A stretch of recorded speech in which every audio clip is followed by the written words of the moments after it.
Rekindling is about nurturing the next generations of cultural leaders by emulating what's already in Aboriginal culture of the passing down of knowledge through song and dance and culture.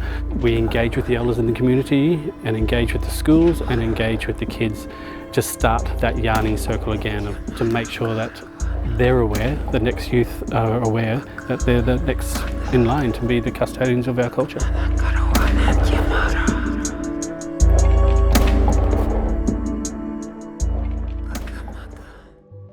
5, 6, 7, 8. 1, 2, 3, 4. Making sense? Yeah. So we're learning 3 different dances. So we've got an Aboriginal, a Torres Strait, and then we make our own dance on the stories from the elders of the tribe Bangarra and Charleville. And then we come to, I think it's 3 gatherings. The first one, we went out to Mount Tabor, which was a good cultural connection for the kids and for myself. The trip was very informative, like Aunty Kay knew her stuff out there, Tamaya, Shillingsworth, proud Bangarra women, yeah. When we got there, we unpacked and all that, and then we set up where we were sleeping. And the next day, I think it was, we went to Lost City. Everyone thought, oh my God, there's a town in the middle of nowhere that's deserted. No. From a far view, it just looks like massive rocks just with openings. But when you walk around, I guess it sort of looks like houses, like it's caves opened up and there's like really sharp places to walk through, and there's lots of caves that are surrounded by paintings, and like it just looks like a home but made out of rocks. So it's ochre, and what our people used to do is chew it up. Right, they used to chew it, put their hand up, blow it all out. It's dated 690,000 BC. And BC is what? Exactly, bub, before Christ. So that's how old our Aboriginal culture and our Bangarra culture here is. When we were at Lost City, we looked at like all the rocks and like some of the carvings, like where they sharpen the spears and where they sharpen their axes and stuff.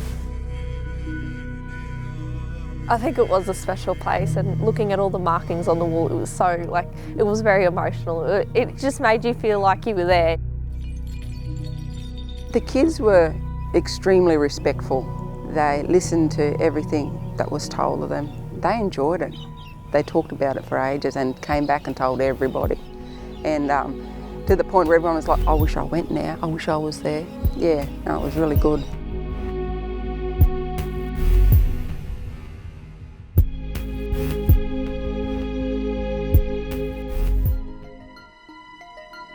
We learned how dances that like are based off like the Lost City, like it's cultural dancing, also mixed with a bit of contemporary. Well, it's about 2 ancestors and a elder, and the 2 ancestors are trying to help the elder like find her way through the Lost City and trying to help her survive. Me and LaQuisha, we're the ancestors, and Peter's the elder. She's like Aunty Kay. When we went to Lost City, we did a smoking ceremony, and in our dance, we're going to be doing a smoking ceremony. I play the elder, and Jacob and Jack play 2 warriors that go make the fire, so we can begin the smoking ceremony. We made headpieces, so we just got black pieces of wool and red and yellow pieces of yarn, I think it's called. We made little belts.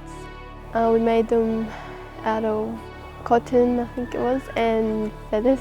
We like plaited it so it'd be a headband, and then like we made like a bracelet with it. A few of the kids, there's a couple in there actually who we see quite regularly at school, you know, coming in and out of class, or throughout this experience they've shown great enthusiasm. Yeah, they're different kids, and watching them do this program, it's like, oh my God, that's really the same kid we saw last week, you know. Watching them do this is, yeah, it gives them I don't know what the word is, explore their creative side too, yeah.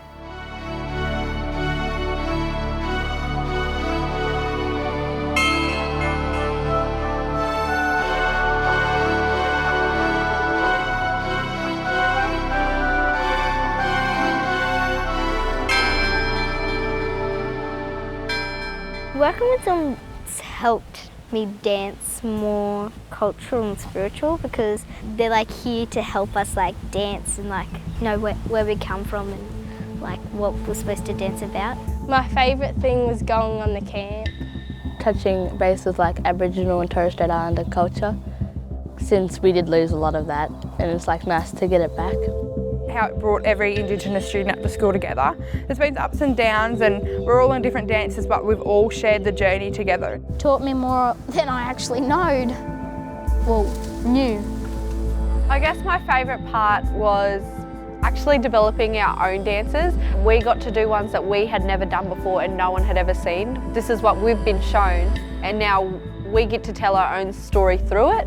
That would have been my favourite part and I just can't wait to show everyone. I have Sydney and Libby from Bangarra. They're talking to us about the Rekindling program. They're going to be performing this Friday up at the racecourse. Well, like I said before we come on here, you're at the pointy end of it now, aren't you? Yes, we are. Like, it'll be pretty rough this week because, you know, Chantal and Patrick and I will be pushing you quite hard this week to make sure that your choreography is up to scratch. And the reason we're going to do that is so that you feel comfortable and know what you're doing when you're on stage. Yeah? Yes. Yeah? They've been really good, but in this last week they've been pretty hard because we needed to know it all off by heart, just so we didn't get anything wrong, and that people really liked it. So tonight it's basically showing the community what we've been working on these past few weeks. So we've got people from the community coming, which is parents, elders, just everyone. I'm looking forward to it. I've been out there, you know, letting people know that it's on. We're very proud that these children are learning about their culture, and I think that it's going to have a big impact on some of these children. Hopefully they'll see like kids that have changed, because I know like I was watching the younger ones, I was like, oh my God, at the start of the program they didn't want to do it, they didn't want to be there, but now they're like, I love it. So hopefully the community will take from it that we were working hard and we were trying to connect with our culture and listen to the stories that we were told, and we can use it later on. Oh, it's a little nerve-wracking, but I think that it's a wonderful thing that we're going to have the community come and watch us and see what we've worked on, and I think it's also a learning curve for them too, because they haven't been around and experienced what the elders of our culture went through. I'm sort of like excited, only a little bit nervous, and I'm proud I got this opportunity to show like everyone my culture.